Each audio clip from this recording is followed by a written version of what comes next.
Hey guys, Jake Palat here, and today I'm going to run you through what I think is one of the most important aspects of learning to foil, and that is driving.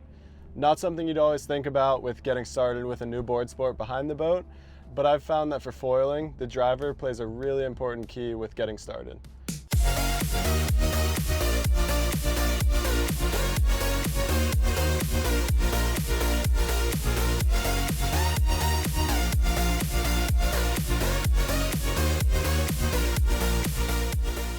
So as a disclaimer to start the video, these are just my tips that I feel like have worked best with the people that I've taught.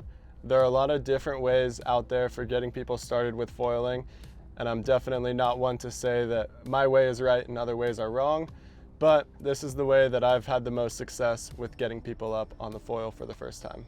So first things first, I think it's easiest if your rider learns on a long rope so that they're out behind the first roller and have less water moving underneath them as you get started.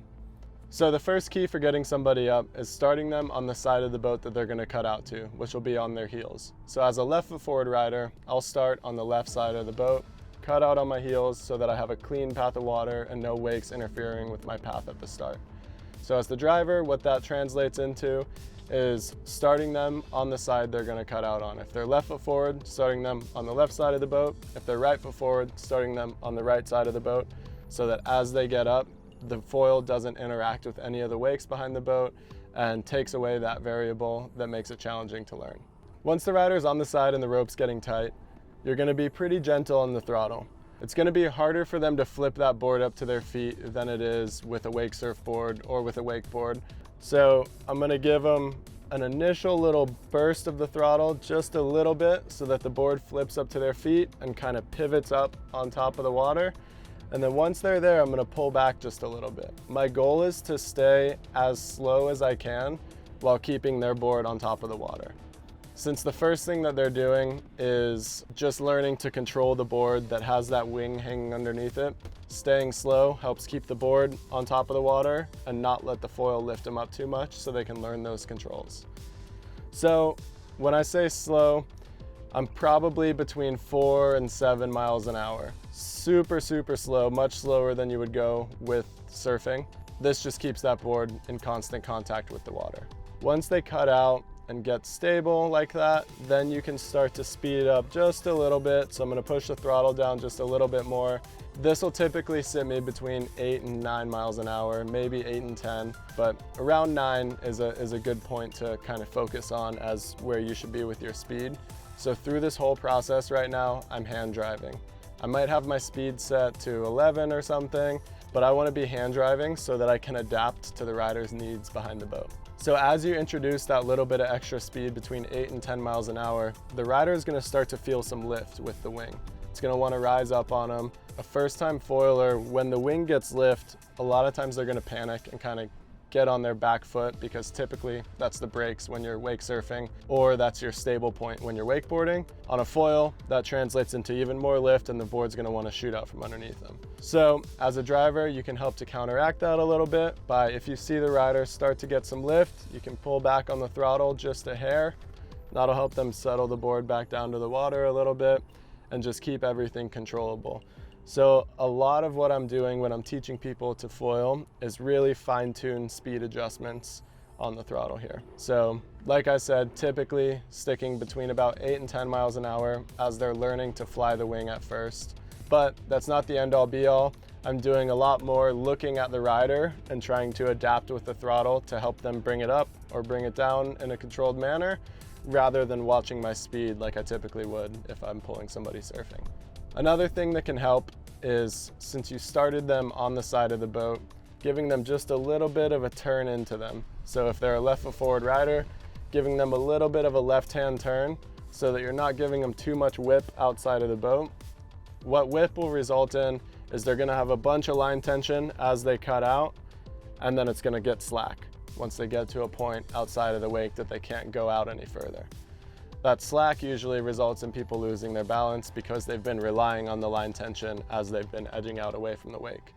So by giving them a little bit of a turn towards them when they're getting started, it's not allowing them to build up too much speed on the way out of the wakes, So they're not building line tension and losing it. They're staying at a nice slow speed with a consistent amount of line tension.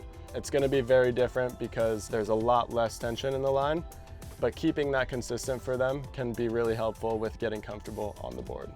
So if you find that somebody's struggling with breaching the wing, by breaching I mean getting too much lift and the wing comes out of the water, if you find that they're struggling with breaching, one thing you can do as a driver is just pull a little bit of that speed off of there, and that'll settle that board back down towards the water, and vice versa. If they're coming up and burying the nose all the time, give them a little bit of extra speed and help them get a little bit more lift out of that wing.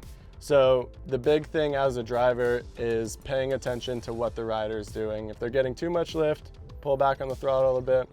If they're not getting enough lift and struggling to just stay on top of the water with the board, maybe they need a little bit more speed, and it's going to be kind of constant small adjustments with the throttle there. Those little things can go a long way with helping the rider get started and actually have an experience on top of the board, rather than just slamming the throttle down and letting them immediately get bucked off through the learning process. So once your rider's comfortable with learning to fly the wing a little bit, getting a little bit of up and down motion, they're stable on the board, where do you go from there as a driver? The answer is speed up a little bit and just give them a little bit more consistency with your speed. So that might mean set your cruise to about 10 to 10.5 miles an hour. That's going to be fast enough that they're going to get a decent amount of lift from their wing, but hopefully still be very controllable for them. And then just kind of let that speed kick in and try to give them a consistent pull as they learn the controls. When your rider is ready to start working their way back into the wave, that's when things start to get a little trickier as a driver. So you're going to want to make sure that they're on a full length line, 75, 80 feet back, so that they're in line with that second roller. And then the rider is going to start moving back towards the wave. As soon as that wing interacts with the wave, they're going to get a ton of lift. So what you can do as a driver to assist is if you see them come back into the wave and start to get a big burst of lift and speed down the wave, slow the boat down a little bit. That'll settle them back in. It's not a foolproof plan. There's going to be falls involved with learning to catch the wave, but little speed adjustments can help the rider have a better experience as they're getting into the wave for sure. So that's some of the basics on getting started with foiling as a driver, and some of the few ways that you can help the rider learn, adapt, and figure out this new board sport. It's a ton of fun once you get started, and the driving just gets easier as people get more and more experience, and as you do it a few times and kind of run through the process, it becomes pretty intuitive with how you can affect the rider behind the boat. Hope you found these tips helpful. If you did, make sure you subscribe to follow along for more. Thanks for watching.